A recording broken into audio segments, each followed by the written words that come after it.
He has spoken on the topics faith, family and freedom in Cuba, Belgium, Brazil, Congo, UK and all over the USA to crowds from 14 to 40,000. International leadership speaker, trainer and coach. Author of Learn to Raw Leadership, Attitude Hack, Live a More Excellent Life, 5 Battle Strategies of a Victorious Warrior. 2021 President's Lifetime Achievement Award recipient.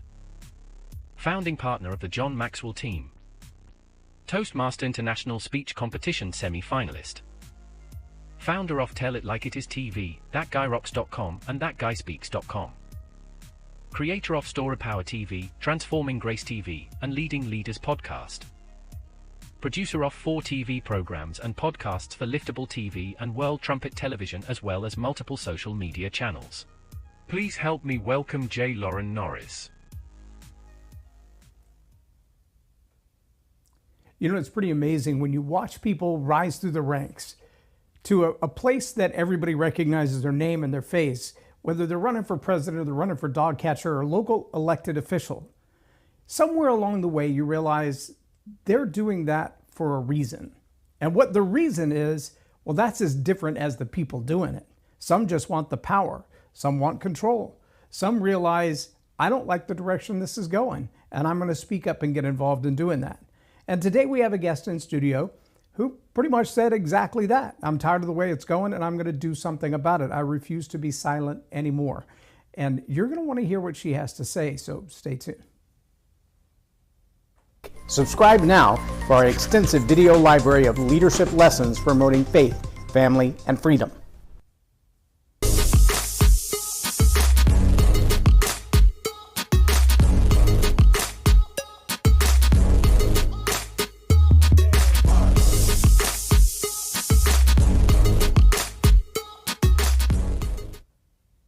Hi, I'm J Loren Norris, your host for Lead the Narrative TV.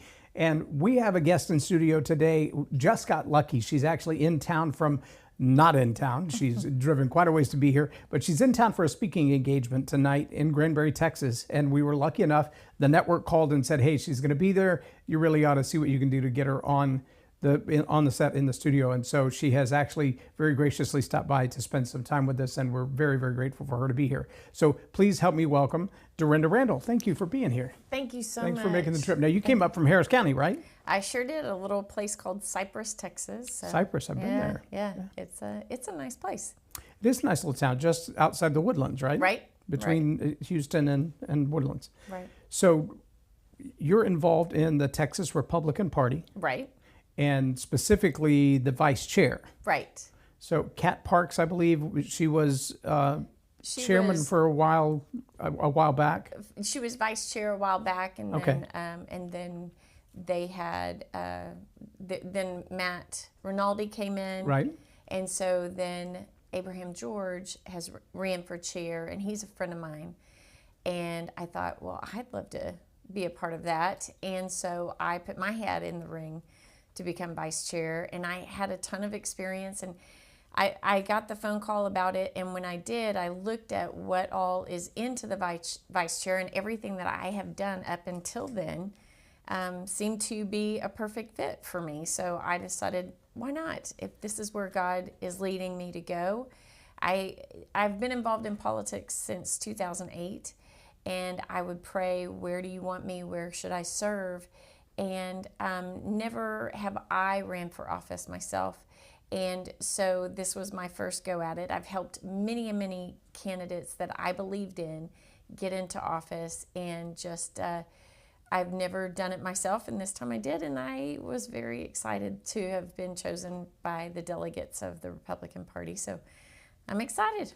Okay, so tell me a little bit about what it means to be the vice chair of the Republican Party of the state of Texas, as opposed to running for office like a city councilor or county commissioner or something like that. So for being a vice chair or being the chair of the Republican Party, you have to go to the delegates. And what we have is we have our convention that happens every year. And so then we went to San Antonio and did that. There was about 9,600 delegates that were there, and they all are broken up in their Senate districts. And so they all pick who they want as their chair. And then our bylaws are that if you have a male as the chair, you have to have a female vice chair, and vice versa. So, so that's how they, whenever the Republican Party was trying to get more women involved, they decided that was the way that they were going to structure the power. Share the power. And so I was thrilled that Chairman George won, and then of course with my running and winning, I was thrilled with that as well. But it has been nonstop. I've gone all over the state, and what I do is help the party grow. And I work with the county chairs, I work with precinct chairs, try to listen to them, what their concerns are, what we can do as a party to help them.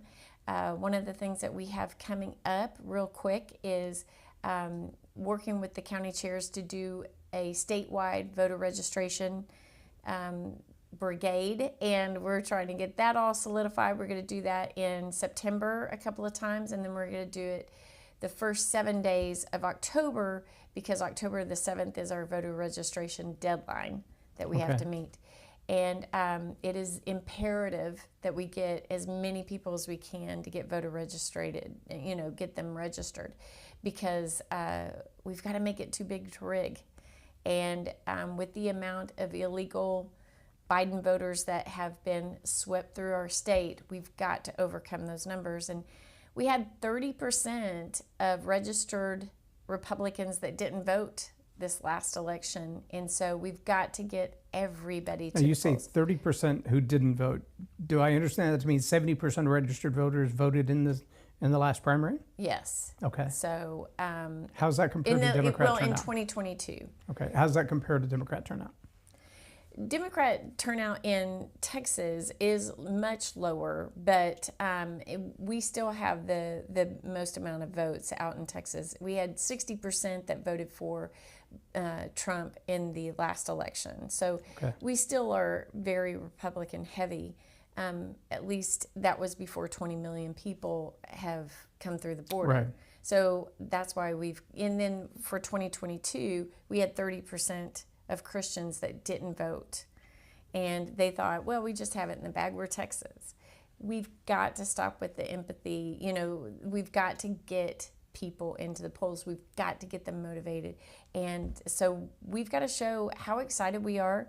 I've gone to a couple of Trump trains, helping with, hopefully, Lake Conroe doing a Trumptilla, which is boats being on the lake with all of their Trump flags. So the energy is on our side. The Democrat Party, when they had their event, they had their convention in Texas, they couldn't even get a quorum.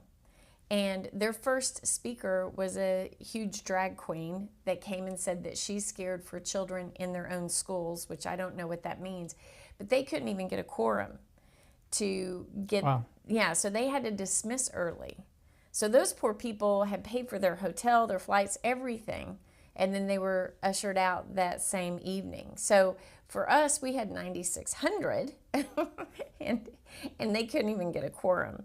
So, and then you look at the numbers of how many people are there at the DNC's convention compared to what we had, and the amount of energy we had at the RNC convention was just off the charts. And friends from even home, because I was there as a delegate, but friends from home could even feel the energy, and they were just texting me and blowing up my phone and telling me how excited they were. So I've had a ton of friends that, and I'm sure you have friends that ask you, well, how do you vote? Who should I vote for? And I give them the history of each one of the candidates and why I'm voting for them. But the other thing is that now I have friends that have been on the couch the whole time. Now they're wanting to become a precinct chair. Now they're wanting to help with voter registration. So the energy is there. We just need to help direct people to get to the locations for voter registration drives, being a precinct chair, going block walking, getting 5 of your friends to come to the polls to vote, helping out in South Texas. We have a real opportunity in South Texas that I am totally jazzed about, and it's that we have a ton of people in South Texas that are coming to the Republican Party for the first time, because when Biden got in office in South Texas, that meant that they saw jobs stopped, drilling stopped. And with Trump, we had somebody in office that believed in what was going on with the energy that we could produce in Texas.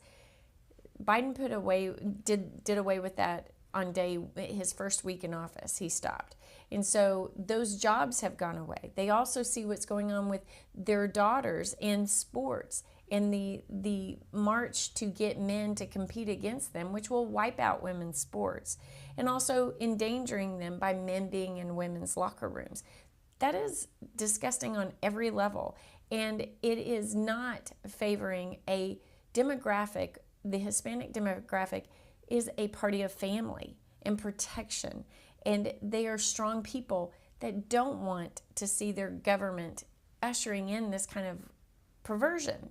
Well, most of them are Catholic by culture. Yes.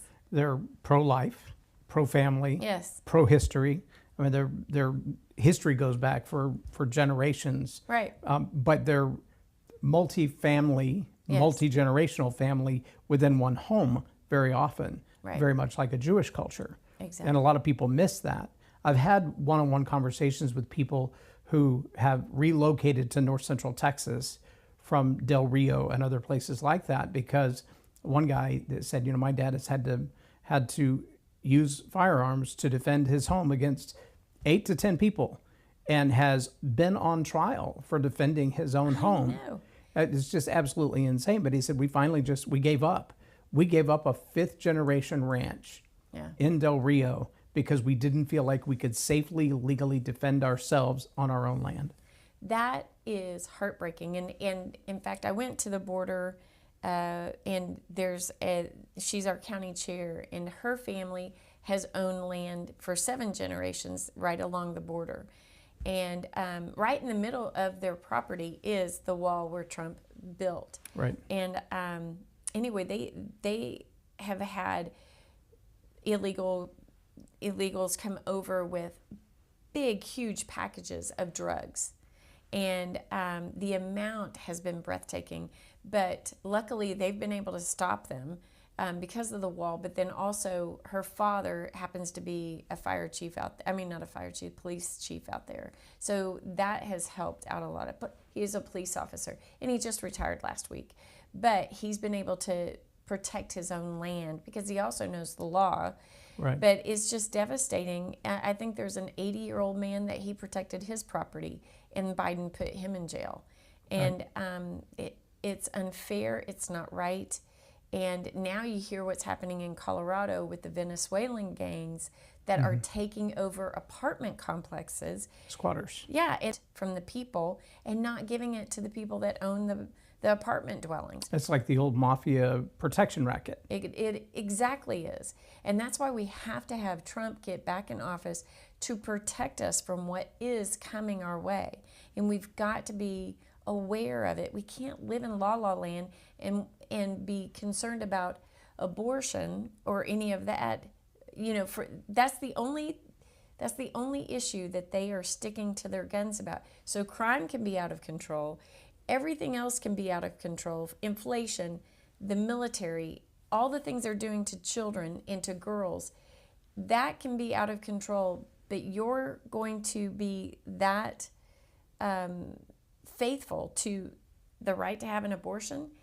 It's okay, unreal. so I'd love to hear your thoughts on this. The concept of lead the narrative to me came about because I listened to people like Dan Bongino and Charlie Kirk and others, and Charlie's doing the push right now to get people out and get them registered to vote. Just ask your friends, are you registered to vote? If you're not, why not? And I'm not telling you to vote for. I'm just telling you you've got to be involved in this process. Dan Bongino says take friends with you when you go to the poll. Take at least 10 people. At least. Find the ones that are registered and get them there. If they're not, get them registered. So I buy into all that. You said something interesting a while ago there. You said, when somebody asks me, I give the history of the 2 different opponents.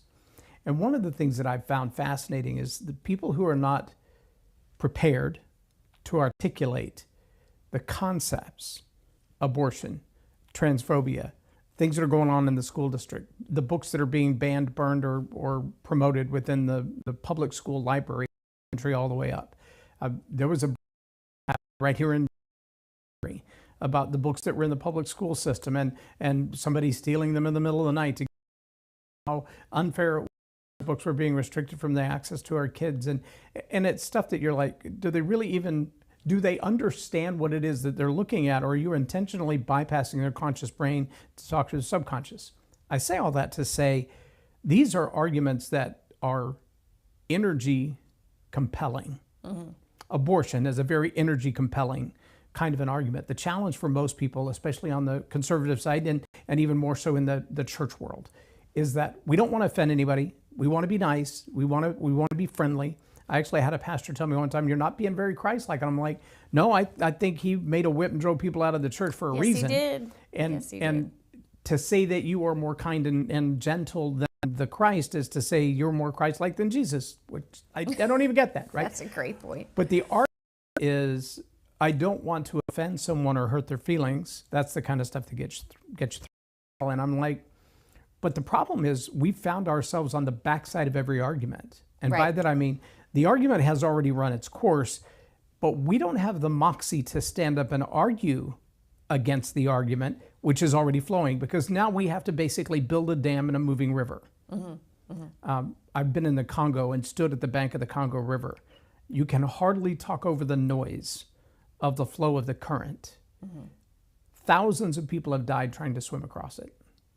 You can see the other side, 300 yards, right, maybe, but you can't swim it. The current's too rough. And when we look at the media, we look at mainstream and social media, we look at the people who are literally paid to use their influence, their following in TikTok, Snapchat, whatever else, to take forward a story that isn't true. We're in front of the Congo River with a cardboard dam. We're trying to stop a narrative that has already gained momentum. It's exactly what we're seeing at the DNC right now. There's a whole lot of narrative that has all of the millions of dollars of in-kind media behind it that's absolutely untrue. Right. Stories that have been fact-checked and proven wrong, proven to be lies, proven to be made up of whole cloth, and yet there's that flow of the river and we can't stop it.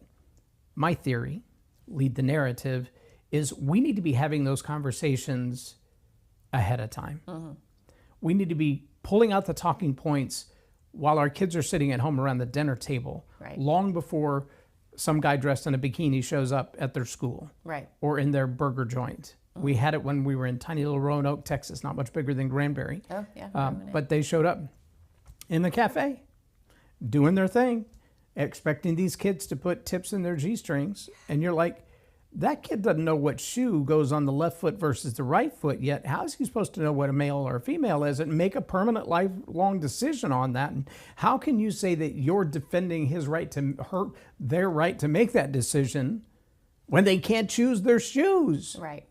And so I feel like whether it's in the convention or it's in the street or it's standing in line at the voting block, no politicking, right? Conversation's over by the time you show up here. Don't put that on your shirt. How dare you show up with a sign? That we're expecting people to participate in a process who haven't had a conversation about what the process looks like. Right. So what are some of the talking points that we, as communicators and leaders, should be at least making sure that we've started the conversation on it so it starts on the right side of the table so that the river begins to build momentum flowing in the right direction? That's the first half of my question. The second half is, how do we translate energy to conviction and to action? Because there was a whole lot of energy at every Trump rally. There's a whole lot of energy at every, well, apparently even when Kamala gets off the plane, there's a whole lot of energy. Yes. Right? So there's energy, but does it mean action?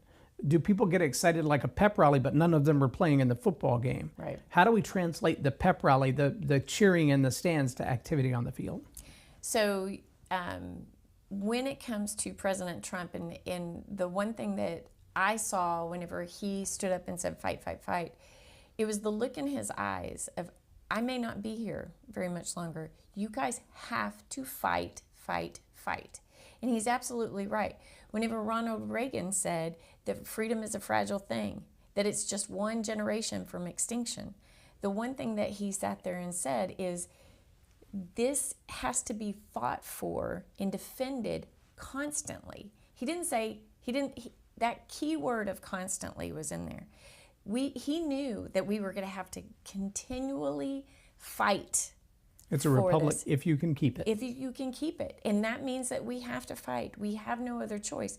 When it comes to Jesus, he said, go and sin no more. He didn't say, hey, I'm going to love you anyway. You go ahead and do what makes you feel good. He said, go and sin no more. And just like you said, he turned up the tables. He wanted us to be Christ-like, to try to be Christ-like. That means that we love somebody enough to tell them, cut it out. You're doing yourself more danger than you are anything.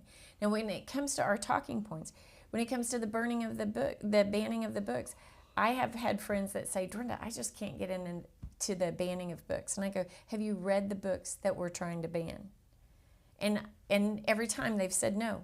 Let me pull it up for you. And I let them see it. I said the books they have successfully banned is Huckleberry Finn, has been all Dr. Seuss, and they are still trying To Kill a Mockingbird. Those are real books that they are trying to take off the shelves or already have. We are trying to ban porn. It is not good to have this type of literature or the actions of these drag queens in front of minds that are just being developed. Right. And so when I have those conversations, the other conversations that I have when it comes to abortion, the one thing that I say, is, at 6 weeks that a baby can suck its thumb. He can feel that is satisfying, that he feels that is comforting. He knows that. What do you think he feels when they come in with those forceps to grab him, take him out? They don't coax a baby out with a cookie. It is a brutal process, and nobody deserves that. I am a child of adoption, and I also have adopted. And the best thing is life. When my father, when he met me, he went back to his family and said, I have to tell you, I have a daughter, she's in Texas. And my aunt, who is very liberal, and I was pro-choice at this point in my life whenever I heard this story. My aunt came to Texas, and she said, when I told your father that I was going to go meet you, he said to me, once you meet her, you'll understand why I no longer believe in abortion. And she and I just looked at each other, and it was groundbreaking, because if I was meant to be here, so are the 58 million that we have discarded. Or the 23 that were killed yesterday. Or the 23 that were killed yesterday, which in is Chicago, just in devastating. The bus, right in front of the DNC. And how perverse do you have to be in your mind that you dehumanize a person, a most innocent among us, that you dehumanize them, that this is a game to you. You dehumanize Trump to the point where you don't care if he got shot. You wish they would have done it, taken him out. I don't want to be a Democrat ever, because even if you lose, you value life. And unfortunately, they have detached themselves so much from life in celebrating the preciousness that God has blessed us with, that they do not feel anything when it comes to valuing somebody else. If you can't value a baby, you really can't value anything else. Well, and I have to wonder too, because a lot of this goes back to the depopulation concepts that go back multiple generations. I mean, from Margaret Sanger and Papa Gates all the way back. But the globalists really want to, in my opinion, they want to destroy two things. Number one is mass population, because the more of them there are, the harder they are to control. The grasshoppers had it right when he said, there's only one of them, but one of them times a million is a problem. Right. So that's number one. But number two, they also see that the big guy on the block, so to speak, the king of the mountain, the strongest one among us, is always going to get to make the rules, make the decisions. Yeah. And because America has been a morally based superpower for 250 years, there are a lot of global elites that are like, well, we don't like their ideas, but we can't bring them down from the outside. Yes. So we have to attack at every level they're leading the narrative from so many different directions. It's like a spider web, but it's that multiplicity of attacks that come at you in a place where someone says, well, I don't agree with that idea, but that one I do. And both of them are actually the same thought with different packaging. Right. It's the same narrative with different packaging. You know, pro-life, pro-choice. Well, is it the same thing? Are we really making a choice, or have we just decided that all human life doesn't have the same value? Right. I heard the other day, I'm trying to remember who it was that said it, but he said it to Dr. Jordan Peterson. He said, when we look at the new laws in Canada, the euthanasia law that was passed, below a certain age and above a certain age, it's now the 5th leading cause of death in the entire nation. And you're like, well, that's like heart disease or diabetes or something of that magnitude. I mean, suicide by itself doesn't register as high on their death list as assisted suicide. Oh, wow. It's devastating. But that's a death cult. That is. And that's a globalist mentality. It's a depopulation mentality. It just has a different package. But I wonder if that same packaging is part of the transitioning of kids. It's about depopulation. If we can sterilize them for whatever reason. Vasectomies in a bus on the street? That's so really bizarre. It's so bizarre. And if you can't look at that and go, so there's one of two things going there. It's the hot, salty peanuts at the bar, so you'll drink more beer. Right. We're going to let you think you've had a vasectomy so that you'll get more girls pregnant, so that we'll be able to sell more abortions, and it's all about money. Or it's the other. If you're crazy enough to let us prevent you from populating, then how much longer before there aren't any? Right. And we look at nations like China and Japan where their birth rate and their death rate are so off balance. Right. I remember when the Assyrians and the Libyans were coming in, Syrians, the Assyrians have been gone for a while. When the Syrians and the Libyans were coming into Germany about 8 years ago, during the Obama administration, during the Muslim Spring, a guy was asked on the streets, how long do you think it will be before your culture assimilates into the German culture? And his answer was, sweetheart, you have 2 kids, 1 husband or 1 wife. I have 6 wives. I'll have 9 kids. In 1 generation, there won't be a German. And really all he was saying is we will outpopulate you. Right. And that has been true since the Barbary Pirates. It has. It has. And it's devastating that we were so tricked into the fact that we kept our mouths shut because we didn't want to be called Islamophobic. And that all of those things that I was shouting from the rooftop, this is what's going to happen, it's come to be. And, you know, even some of my friends, I had them read The Naked Communist. And they were like, Dorinda, these things aren't happening. And some of them were teachers. And they were like, Dorinda, these things aren't happening in our schools. And I go, they're going to. Right. Because you have to tear down America from within. And that's what the game plan was. And the only way to do it, even in The Naked Communist, is they did it through taking God out of the square. And then if you take God out of the square, the thing is that government replaces that as your God. And that's but now they are telling people who they are. Before, this conspiracy theorist, don't listen to her. And so some of my friends really believed that I had lost it. Now they're all coming around and saying, I do remember you saying these things. And you were right. And I say, it's okay. We just have to work. We have to wake up now because London is just really too close to what is going to happen to us. We have got to get it together. And that's why I think, you know, with the Hispanic population, seeing what's going on, they know that this is wrong. We do have them. If we can get the Christians to wake up and get into the voting booth, this is our last chance. God is saying, you have one more chance. You've got to get it right this time. If you don't, then America is no more. And that's how I really feel, is that we have to really fight hard to educate the people. And, you know, to your point that it's so loud, the media is so loud. on their versions, but they don't have the power that they used to. Hence your studio. Yeah. We didn't have this outlet before. We didn't have Substack. We didn't have all these, and we didn't have X. We didn't have And Rumble. And Rumble. We didn't have all of these people that have thought outside of the box, saying we've got to get the conservative message out, and we've got to find avenues to make it happen. And so now we have all these leaders in the sphere saying conservatives are the way to go. We are the ones that want success. We are the ones that want everyone to strive to have a better life. And those voices are now louder than we give it credit for, because they're, Dan Bongino, all of them, their numbers have escalated.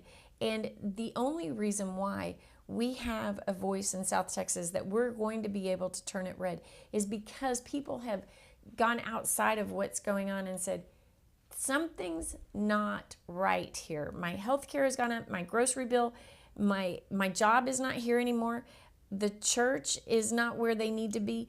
All of these things, people are starting to see that this is what is happening and coming our way. 76% of the population or 67% of the population said that they know America is going in the wrong direction. And that wasn't a bunch of Republicans that were being asked on that probe. It was a bunch of Democrats. And it's like, okay, if they can understand that, I have friends that they'll say to me, Dorinda, you think that just because I'm Democrat, I believe in all the things they're doing. And I go, no, I know you in your character. That's why I don't understand why you vote Democrat. But the thing is that you are voting for those policies. Every time that you vote for a Democrat, you're voting for Israel to have a hardship that is greater than what we know of. They are going to have more violence there because of the politicians that you keep putting in office. It's like looking at California and saying, if you want a socialist state, or you think Norway is, they tell you they're not, but look at California, it is. It is. By every means. I mean, they were so happy they celebrated the communists when they came to visit by cleaning up the streets. Right. I've been to Cuba. I've walked the streets of Cuba. You know what you don't find on the streets in Cuba? Homeless. Or litter. Litter, yeah. It's always pretty, just in case the big guy shows up.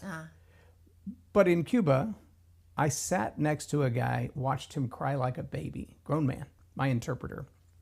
And I said, what are you crying about? And he said, the amount of beef that's in this bowl, because we were having beef stew. And I said, well, if you don't want the beef, we can take it out, but I'm sure if you want more beef, we can get you another bowl.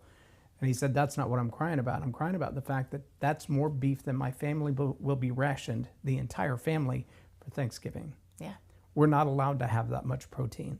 Right. I knew they rationed toilet paper, which makes no sense to me until he explained to me the reason they ration the toilet paper is because they know how much a family needs. And they know if you're harboring guests. Right. And so when people move from one place to another, the 15-minute city, they do that with electric cars and chips and crosswalk cameras. In Cuba, they do that with toilet paper. So when you go, Americans will pack extra toilet paper in their luggage to make sure that they don't use up what the family has where they're staying. Only the hotels are allowed to have extra rations, and it still has to be accountable based on the amount of people that are guests. It is amazing the amount of control. And when you're in Cuba, if you want to use social media, you have to stand in the town square where the cops are available. Your IP address is tagged to a specific issued card. That card has an allotted amount of time on it. The only place to get Wi-Fi, you cannot have it in your building. I don't care what kind of building you have, unless it's a government office, you don't get Wi-Fi inside the building. So there's no internet cafe. You have to stand outside. You have to be in the city square. It has to be attached to the one tower, and it has to be observed. And if you send something inappropriate, if you take a live video on Facebook in Cuba, they will ban your account and tag your IP address. So the next time you go in and try to buy minutes for internet access, you don't get it. And if it's too offensive, you will simply be arrested. Right. That's not what we want in America. No. But the guy who printed the sticker that said being white is okay got 2 years in prison. Not in Cuba. In London. Yeah, London. 2 years. London. What I would love to do is for the people that say, if Trump gets elected, I'm going to move to another country. And it's like, okay, well, let's do a GoFundMe. Yeah. Let's go do a GoFundMe for all these people that are about to lose it because they are not going to win. Venezuela's hiring. Yeah, Venezuela's hiring. And, I just, the amount of kids these days that think that socialism is cool. And I'm like, but how come in every country that they've had it, it's never worked out? It's never gone without bloodshed. Okay, so that's exactly, when I say we've got to lead the narrative, that's a perfect example to me. We both know as believers that it's the base nature of a human to be lazy. Mm. That's why Scripture says it over and over, right? Right. Right. Proverbs. Stop being lazy. Yeah. Okay, and if a man wants to eat, let him work. Yeah. Okay. So that's a direct admonishment from the leadership to the mass populace. Why? Because if we don't have to, we won't. Right. That's the appeal of socialism and communism and Marxism. I don't know a teenager. We've raised 4 of our own kids and about half a dozen of other people's. Right. I don't know a teenage kid that if you let them sleep all day, they'll fight you over it. I don't know a teenage kid that if you don't force them to do their laundry, put it in the laundry basket, help mow the yard, pick up the trash, get the garbage out of your car, if you don't remind them, they will not do it. No. And yet they will still turn to you and go, well, that last $50 you gave me, I bought Kool-Aid for all my friends. Great. Why are you asking me for more money again when the lawn hasn't been mowed yet? Your car hadn't been washed yet. Your car hadn't been cleaned out. Your laundry's not done. Why are you coming to me to supply your every need when you're not contributing to the process? See, it's that lazy base nature that communism and socialism appeal to. Right. It's the looking at mom and dad going, well, you have everything. Why don't I get to share in that? Mm-hmm. Well, nobody gave it to us. We worked for it. Right. And I think part of the narrative problem that we have is that you're right.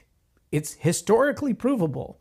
There has never been a successful socialist or communist nation ever that didn't lead to death. Right. Hundreds of millions instead have died in order to support this concept. And it has never worked anywhere. No. Marxist himself was raised by wealthy middle-class people.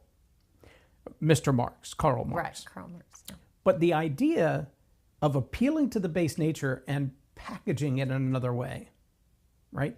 Abortion is less about choice and more about not being accountable for your behavior. Right. And so is a vasectomy. Now that I've had this, I can go do whatever I want to. Who's going to know? Right. And so adding those things together, part of the challenge that I see is that we're having the wrong argument. Again, we're trying to stop the dam of the Congo River with a cardboard box, as opposed to saying, how do we reroute this river? How do we slow it down? How do we give it more energy in the right place? And I think parents are beginning to catch on to the fact that we're a little late. If our kids are already in middle school and saying, hey, half of my friends are trans, we are way behind. We're not just trying to build a dam with a cardboard box. We're floating down the river on the cardboard box first because the river's already moving without us and we don't even know where to stop it. Right. But we've got to get upstream. Yeah. We've got to get way upstream and we've got to change the conversation to something that people comprehend, to challenge them. Okay, so you don't want to work. I get it. You like the